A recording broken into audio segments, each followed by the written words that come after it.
Warning. This next chapter is going to be sad.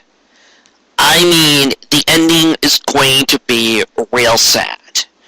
If you had ever lost a parent, or worry about losing a parent, I suggest you stop after I'm done, after a midpoint, because this will break you. I can assure you, it is going to hurt. That being said, enjoy. A Sweet Taste of Cake by The Descendant. Chapter 15. Names, Stairs, Arrivals, and Songs. The construction of the gingerbread house neared its completion. Together, they wordlessly studied it, looked it over, and made mental checklists of what needed to be accomplished before they could consider the work truly finished. As they circled the table, they made little adjustments.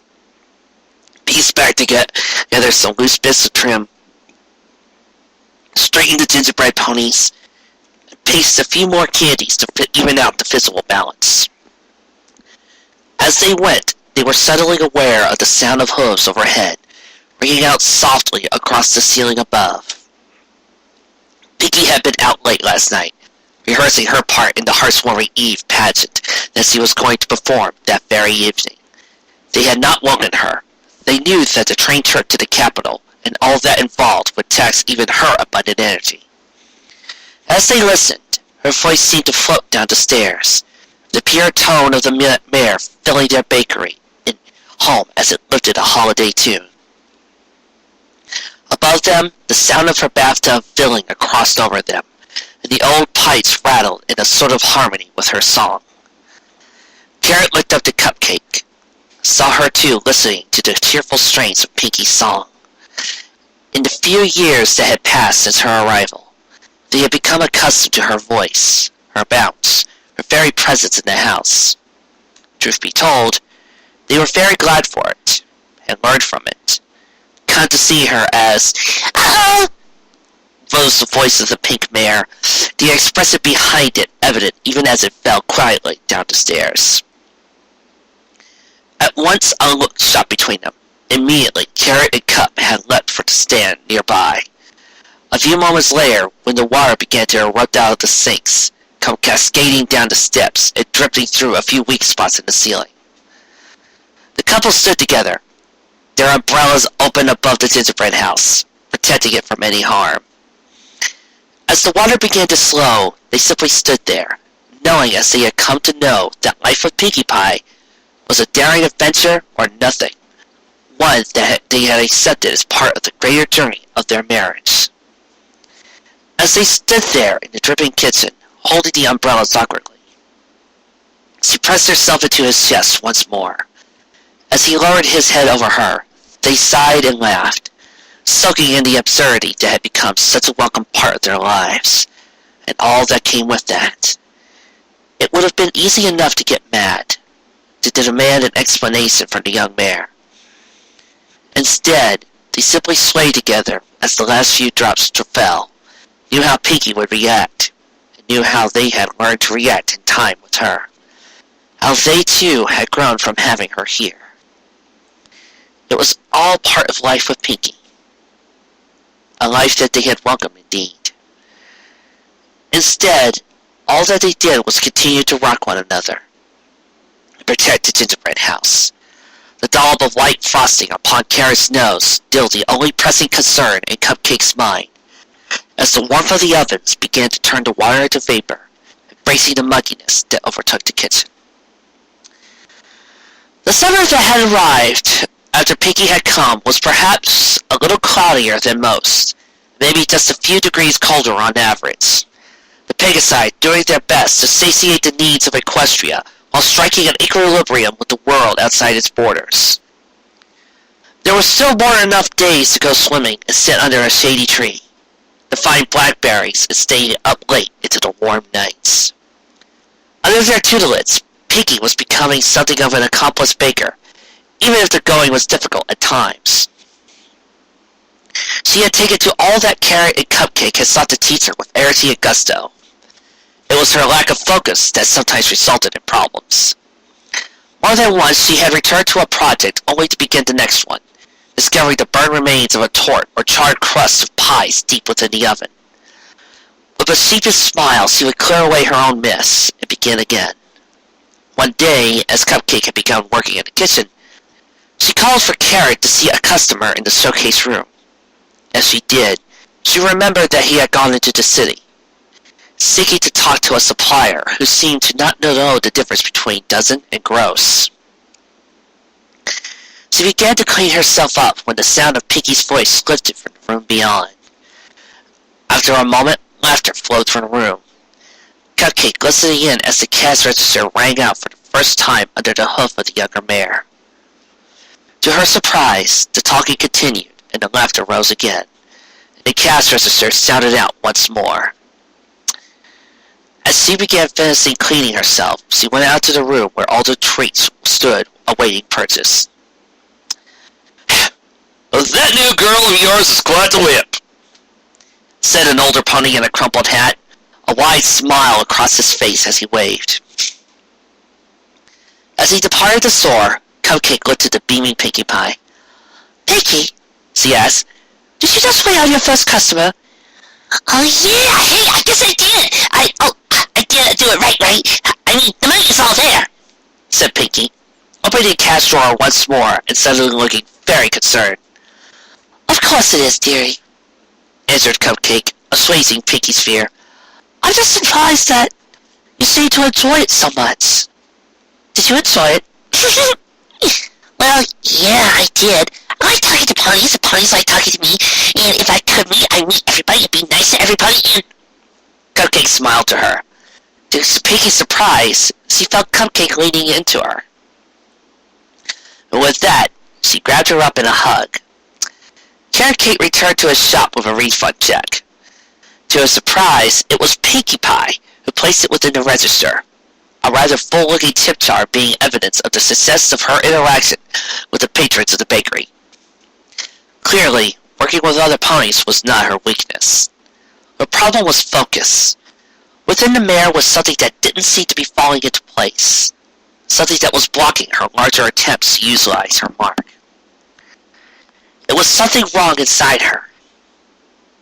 Some simple cadence of her own magic that was going unfocused. She seemed to be having trouble developing her own rhythm, as though she had somehow missed a cog in one of her gears.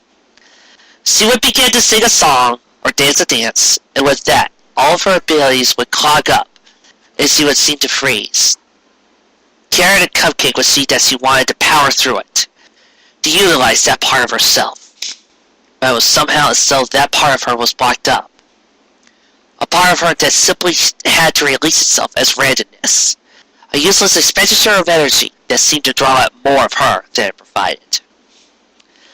There was no more evident example of that failing than the day she asked to host the first party to be held in the attic.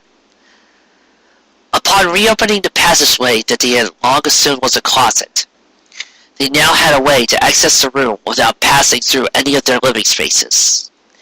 As the door came off, it was indeed shown to be a stairwell, a fine one with big steps and a proper railing. A small knot of stallions ranging from Carrot's friends, Cupcake's brothers and nephew, and Carrot and Quarry themselves had assembled with the express purpose of removing the old trapdoor and repairing the floor and ceiling. As with most projects, it devolved into most of the stallions enjoying the products of the bakery, while a cursing Carrot and Quarry did most of the work. Pinkie had cleaned the space until it shone, Carrot watching open-mouthed as she somehow held herself aloft with balloons to clear the overhead beams of their dust. It was a birthday party for an older mare. Even as the patrons had grumbled about climbing the stairs, they all went quiet as they entered the room, soon calling about how beautiful it was as Pinkie greeted them. Carrot retreated downstairs to tend to the bakery, seeing to the customers and coming in as the party went on 2 floors above. It started off well enough, as Cupcake and Pinkie would come downstairs to fetch more treats. He would inquire as to how it was all going. "All done dandy," Cupcake would say, and then he would return to his baking. A few minutes later, Pinky came down the stairs and trotted to the kitchen, dropping plates into the sink. "How are things going up there?" he asked, smiling to her. "Oh, pretty good, I think," she said with a little smile before heading back up the stairs. He tilted his head and watched her go. She seemed to be less enthusiastic than she had been. A while later, Cupcake came down the stairs, as he fetched out some more little casks of things to drink. He looked at her and said, "How's it going?" The look she gave him was not enthusiastic. It's going okay," she said, her eyes telling him that something had happened. "What?" he asked while concern rose in his voice. "Ginger Snap, what's wrong?" "Oh, Carrot," she says, leaning against her gently. Nothing's going wrong. What isn't going right? That's causing the problem." Carrot brushed against his wife, nuzzled her, asked for an explanation. She lifted her head and whispered in his ear, "She's trying so hard, Carrot, but she's nervous. Nervous on the inside, and she can't get past it. This isn't going well for her. Oh, poor Pinky. She's missing her mark," whispered Cupcake with some small anxiety in her voice.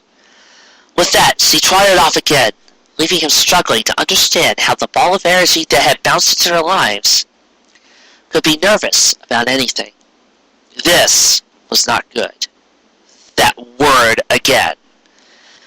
As the afternoon came to an end, Carrot met the mares who came down the stairs, held the door open for them as they departed. He tried to gauge their expressions, especially that of the mare who had been focused on the celebration. They seemed pleased, satisfied, content, as opposed to happy, jubilant, or even cheerful. As the one mare who had planned the party met him to settle the account, he probed for answers as to what had transpired above. Were you happy with the room? With how the party went?" he asked, gulping slightly. "Oh, yes, it went fine," she answered while laying her bits on the table.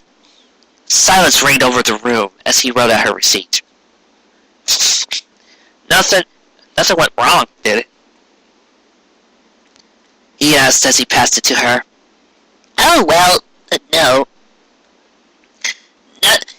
Nothing too wrong," she said, the very way she tried to phrase it, politely making him jump in place. "But if you're going to have a birthday party, you should have your hostess, the pink mare, learn the words to the songs and the like." "What?"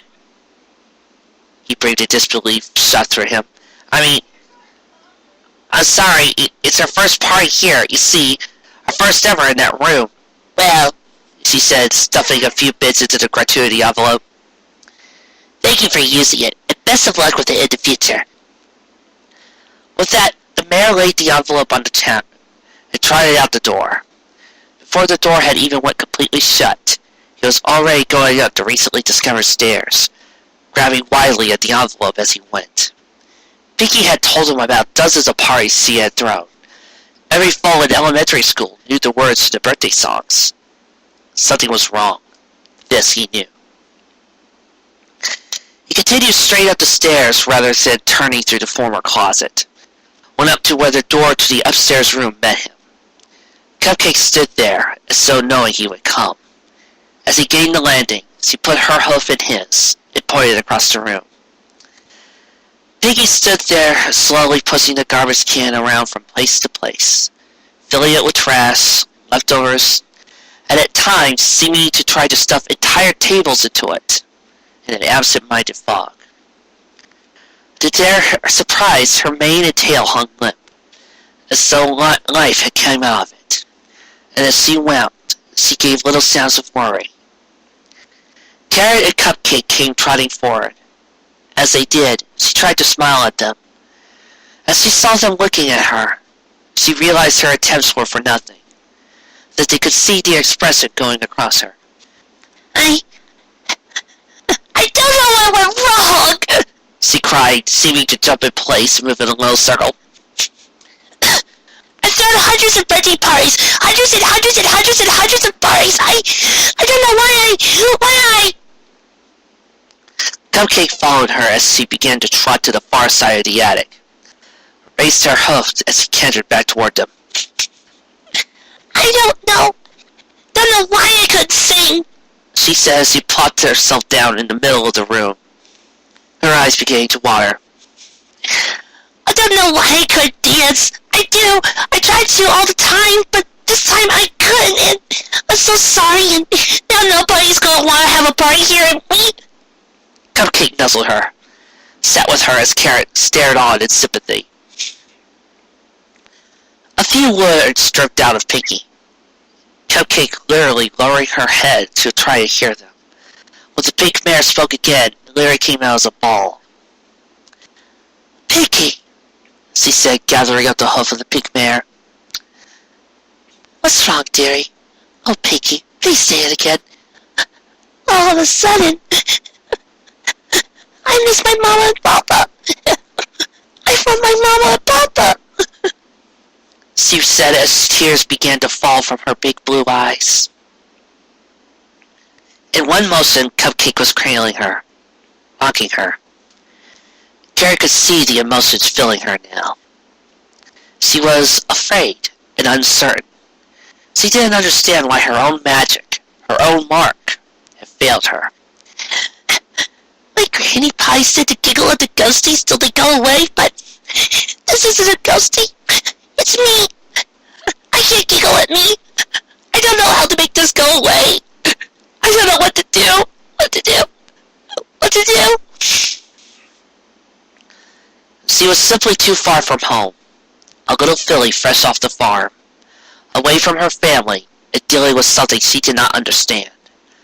For the first time in her dawning adult life, she had a problem, one that her indomitable spirit seemed unable to overcome.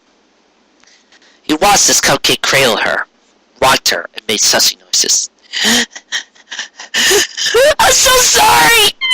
I'm so sorry! I thought I knew better here! But it's only words! It's only words! Bawled Pinky, her tears only getting heavier as all of the little emotions she had been hiding since the day she arrived at Sugar Cube Corner revealed themselves. Carrot saw Cupcake's eyes flash at him. His wife raised her hoof and implored him to come where they stood.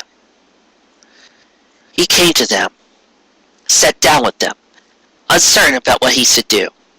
He did not know if it was the right thing to embrace this younger mare, this girl he had only known for a few weeks. As Pinky leaned into him, he received his answer. He joined his wife in the slow rocking motion, letting Pinky sit between them as the afternoon light from the windows fell across them. Mid-sun tea, flavored with milk and honey. As the ponies sat in their Pinky's little sitting room, this is what they had her drink. As they spoke quietly, they brought dinner up to her parlor, did what they could to make it seem like a quiet dinner at home. The afternoon drew on into the night, and as the uncertainty washed out from her eyes, it had been replaced by an honestly earned tiredness. Carrot stood, moved to an envelope that he had awkwardly been carrying with him all that afternoon. He tore it open and let the bits fall out. He pressed the share into Pinky's hoof. The mare looked down over it with confusion over her face. But I didn't do a very good job.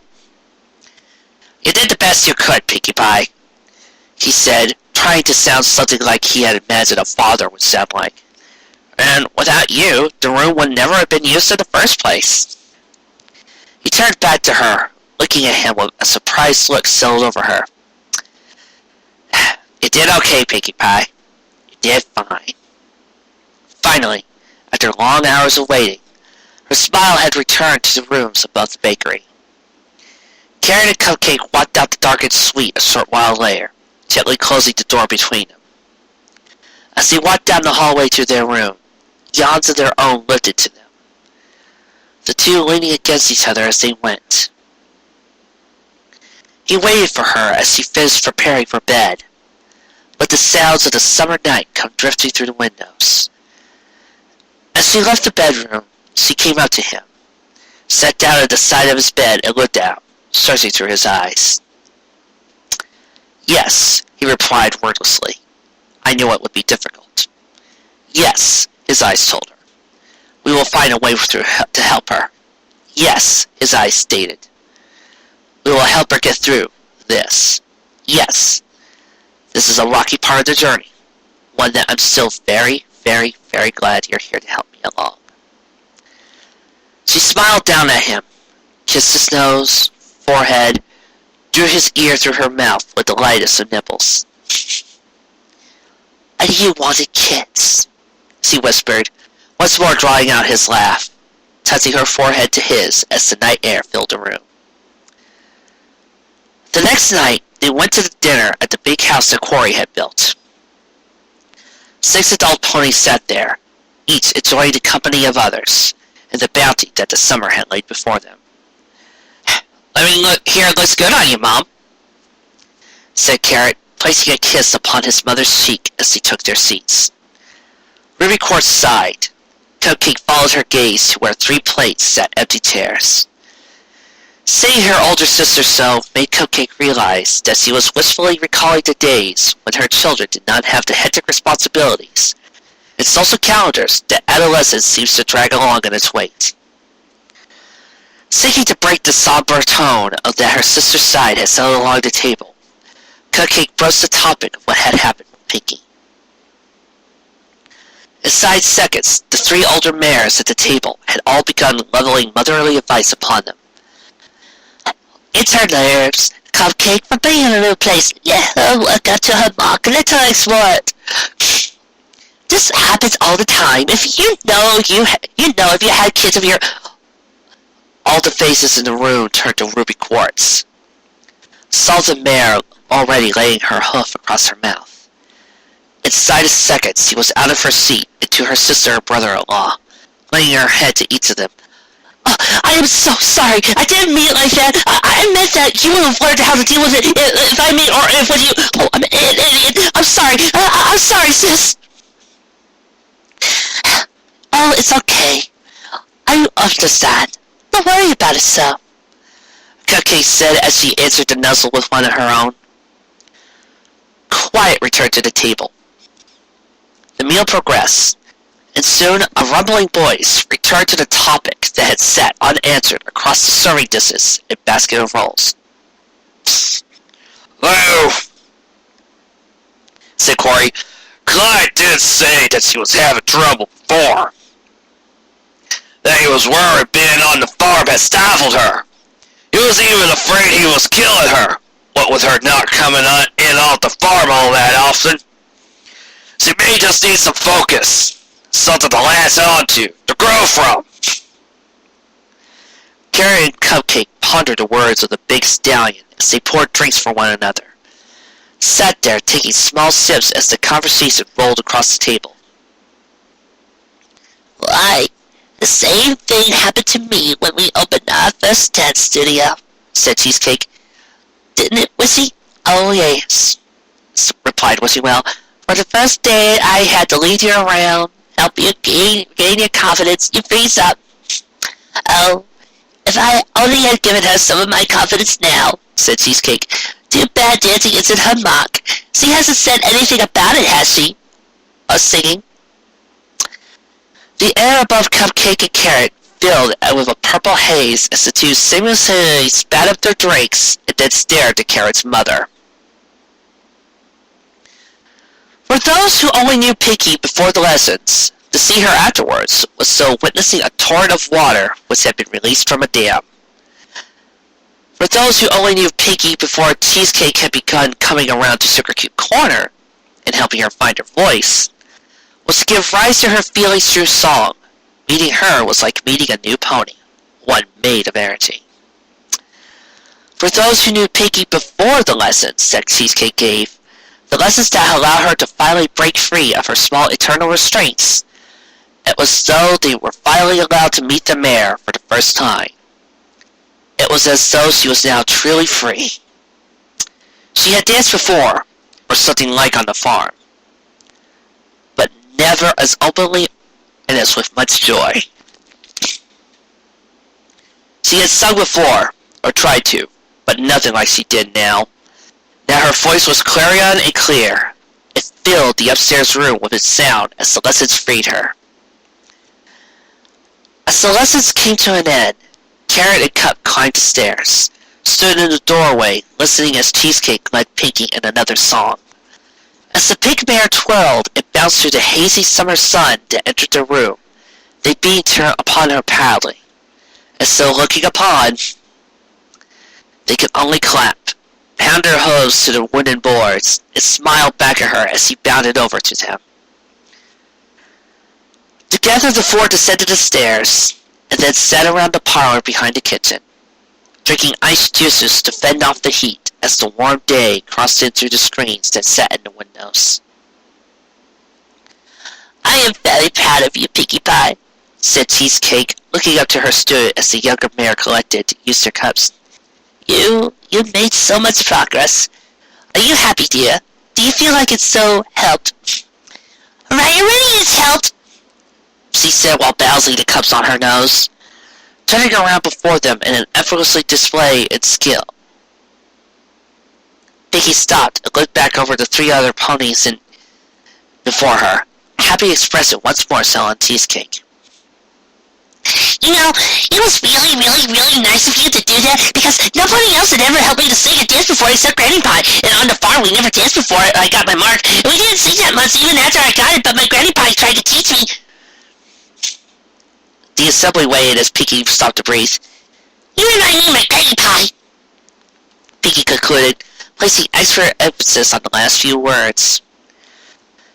With that, she leaned back to Cheesecake, nuzzled her, and gave a small laugh. Yep, you do, she said something in a sing-song tone, gathering up the cups and once more disappearing out of the room with a single bound. She was beautiful too. The statement hovered in the air for a few moments as the sound of Pinky washing dishes and singing with her newfound voice rang out through the kitchen. Carrot and Cup looked to the older mare, saw Cheesecake still staring out to where the young pony had leapt. Mom? Asked Carrot as he stood, crossed to where she lay. She looked up to him with a sort of serene happiness across her face, a few big wet tears lingering there as her son touched his forehead to hers. Strings of causality, the very fabric of fate, had wound themselves fairly tightly to Carrot and Cupcake. In truth, they could not know how tightly. That evening, the strings moved very visibly, binding them even closer to one another. He had been reading, but he found himself thirsty for something more than tap water, and he made his way downstairs.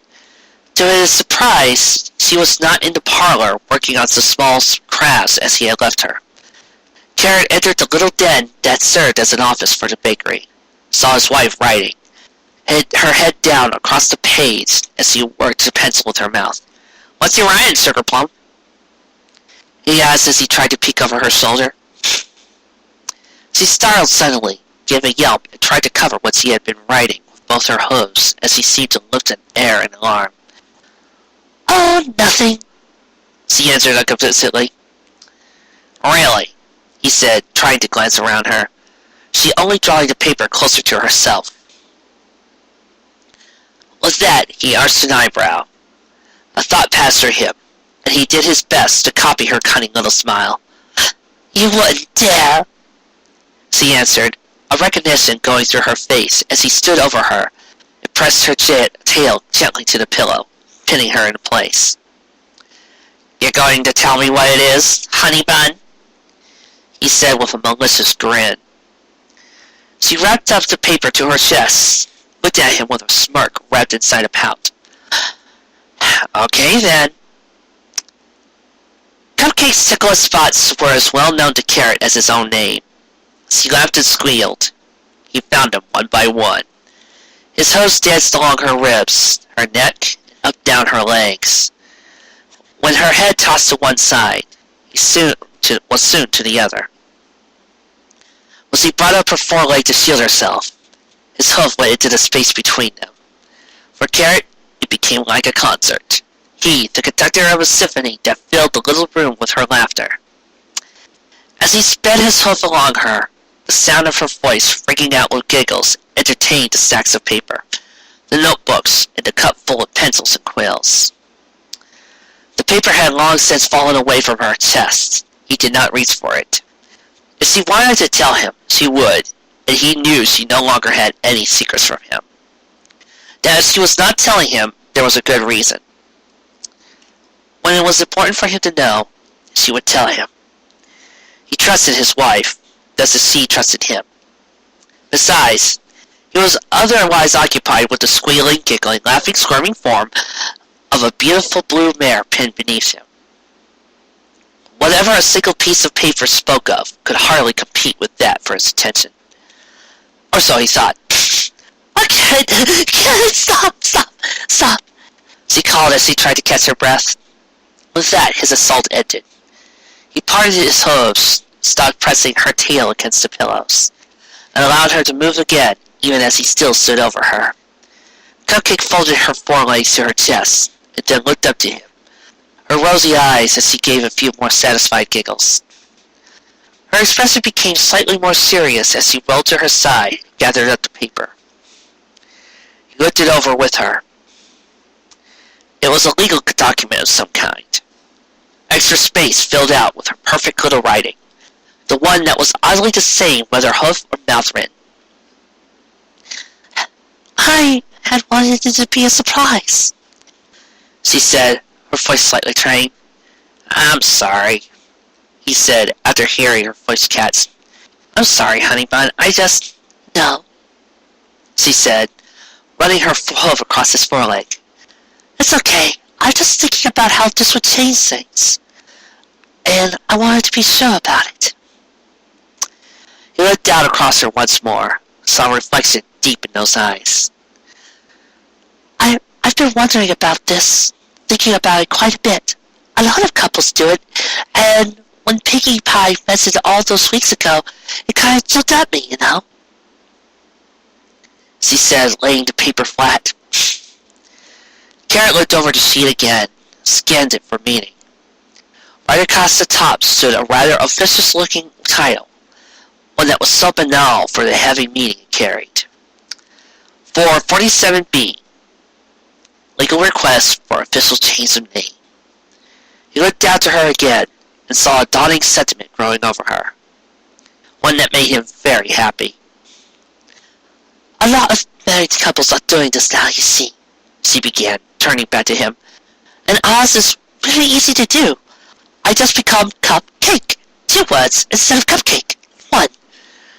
That way we'd be The cakes, he answered, his own expression growing soft as he ran his hoof across her shoulder. Do you think it's a good idea? She asked as she looked up to him questioningly. I mean, it's not that big of a change, you know, and I think it's sweet. Sweetie, he said, a treat by any other name. With that, he lowered his head to hers, touched his lips across her neck. Ginger snap. Across her cheek. Sugar plum. Upon her lips. Honey bun. He concluded while staring down at her. Would taste just as sweet. She smiled back up at him, took the pencil in her mouth. With that, Cupcake signed her new name and laid the pencil down. And Cupcake raised her head once more to meet her husband's offered nose.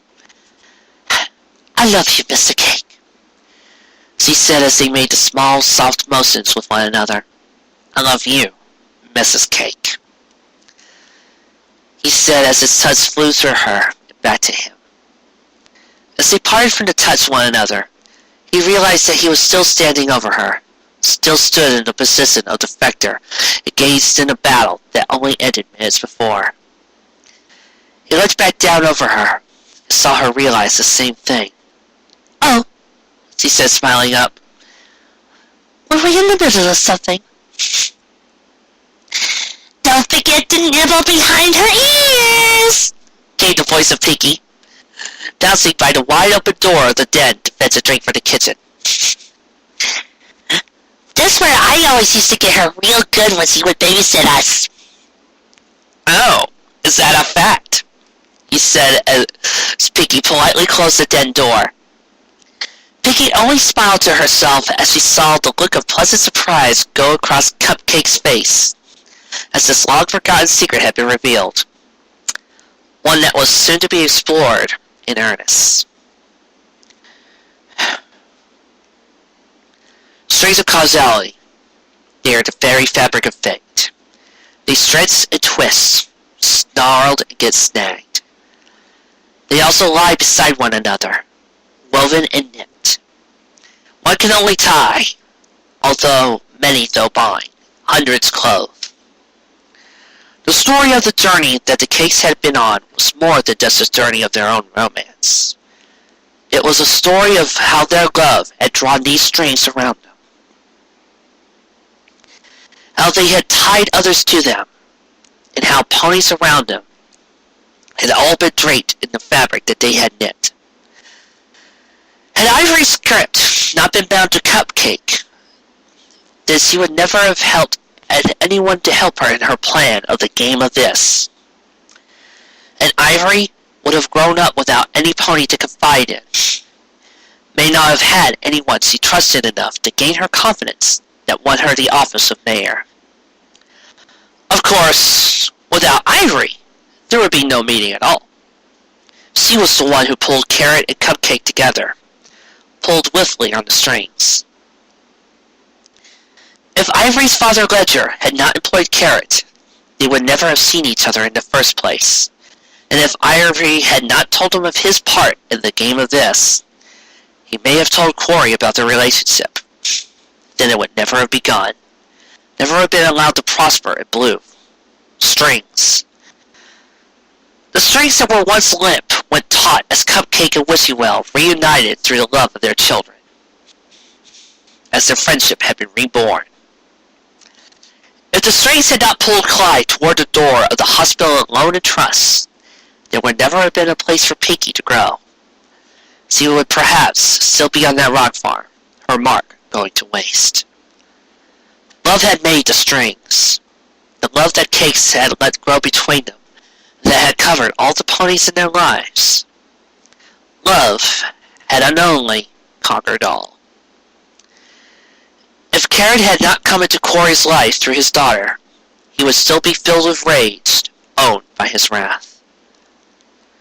The strings had broken down his perceptions, made him leave his brutality behind. The strings that wrapped him to his erstwhile son had more than just freedom of his anger. They had freed his soul and gave him these last few years of happy reflection upon those he had loved. Yet, there was a price to pay for living as he had, wrapped in rage and fury. A physical body can only take so much. He had never been able to let go fully, but he had mastered it, learned to control it. The strings had pulled it out of his life, but now they were letting him know that the consequences were in place, and his decades of wrath were coming to claim him. Strings had made themselves known as a feeling deep between his right eye, one that he could sense as the late summer sky fell before him. He stood from his porch. He tried to yawn, but caught himself as he wobbled. With that, he wheeled Witsywell into the den that he had converted into a downstairs bedroom. She was going through a frail phase again, and his own age and stiffness meant that he trusted himself less and less to use the lift, the stairs no longer being a possibility. As Cheesecake prepared Wishywell for bed, he stood in the bedroom, felt himself wavering on his legs. He called upon his own Earth Pony magic to anchor him. As it moved through him, he felt it catch right behind his eye, felt blood moving there and correcting as his own magic called back to him that something was wrong. He was so tired. Cheesecake helped Wishywell into bed. She said her goodnights. To her surprise, she felt Quarry's hoof on her foreleg. I can't tell you how much it means to me that you're here, taking care of my darling. means a lot to me, Cheesecake. Thank you, he said, forcing his trademark rumble into his voice to hide the growing weakness. To his surprise, she offered him an embrace. One that they shared before he showed her to the door. Oh, are you making googly eyes at my best friend, love? Chided Wishingwell in a playful tone. His reply was almost tearful. Please, don't even joke like that. I've only ever had one, darling, he said as he gently turned to her so that she laid upon the bed, her face to him. Only ever loved you, Wish. You've only ever been my love. Oh, Corey. Wishingwell spoke with concern high in her voice, feeling a strong emotion hanging over the bed that she could not place. She looked upon her gray-maned husband, the pony seeming so pale in the moonlight.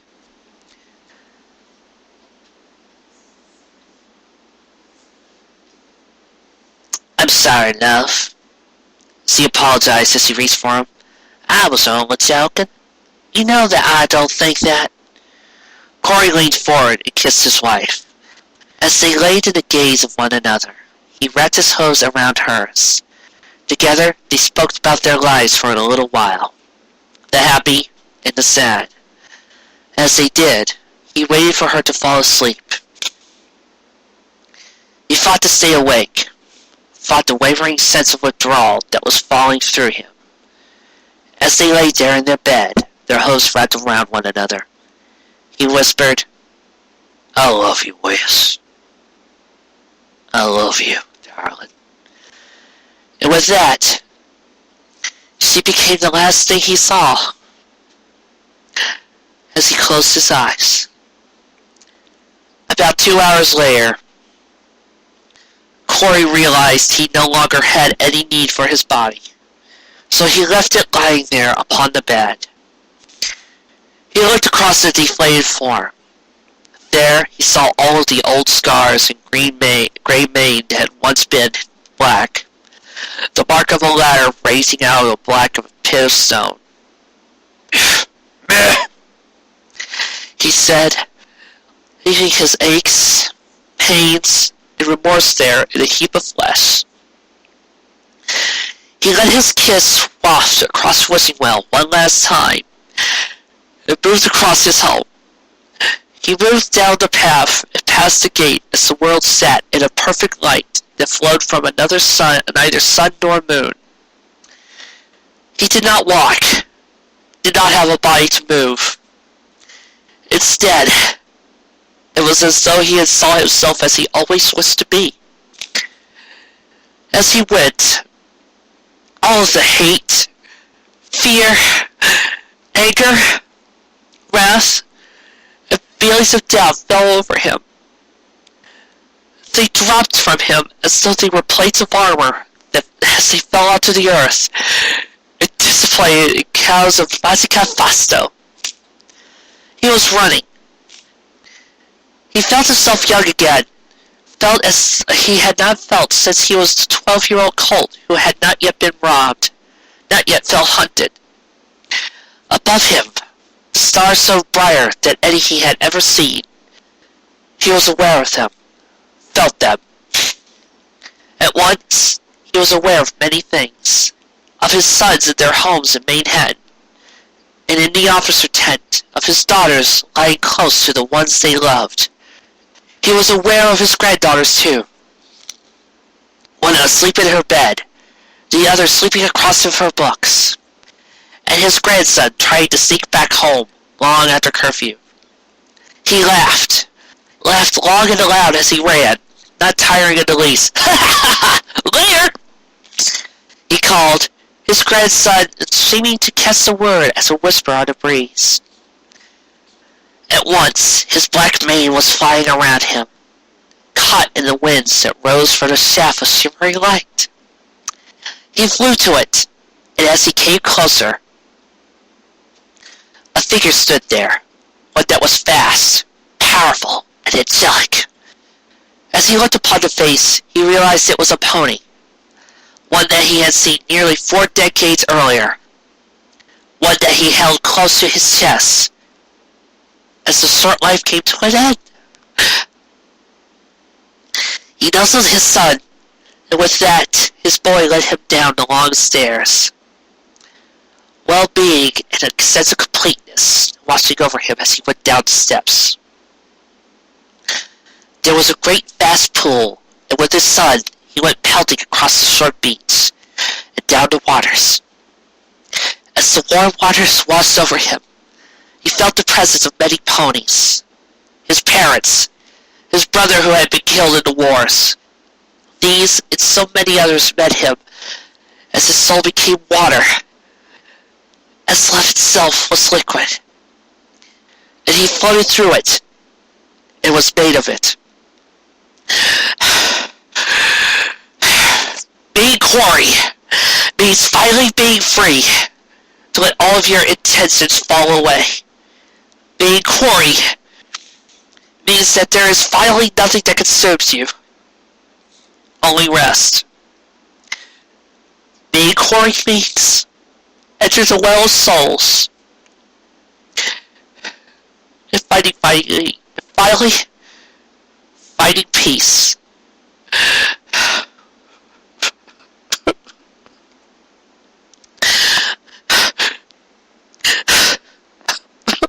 I'm sorry. I'll stop recording in a bit. Nuts.